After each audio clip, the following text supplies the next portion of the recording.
Hey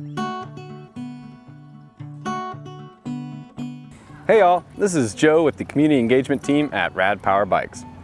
And this is Archie, a very good boy who's agreed to help us show how to ride rad with our four-legged friends.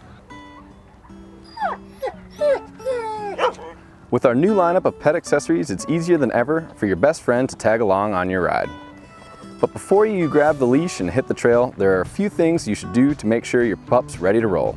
You can start by conditioning your pet to the carrier. A few days before your trip, introduce your pup or feline friend to the carrier, place it on the ground in a place that they're used to, and let them explore it. Next, you're going to want to place a few high-value treats inside of it. The goal here is for them to associate the carrier with a positive experience. Do this over a course of a few days or whenever your pet gets visibly excited to see it. Remember, not all pets are the adventurous type. Make sure you follow all of the guidelines for the carrier, including the size and weight requirements.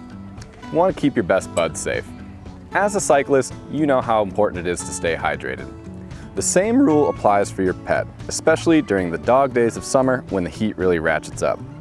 Bring a portable bowl with you and give your friend plenty of opportunities to have a drink. And if you want to keep your pet extra comfortable on those hot days, you can soak a bandana with cool water and tie it loosely around their neck. Leashes are very important, so make sure you follow all local ordinances when you're riding in a public park. And if you need to keep your pet leashed up while riding, you can use the D-ring that's located within the pet carrier. Remember, the safety of your pet is up to you, so use common sense. Oh, and one more thing. If your friend's anything like Archie, it's always a good idea to keep an eye on them, especially while they're playing with their favorite toy. Looks like a great time for a ride. What do you say, Archie?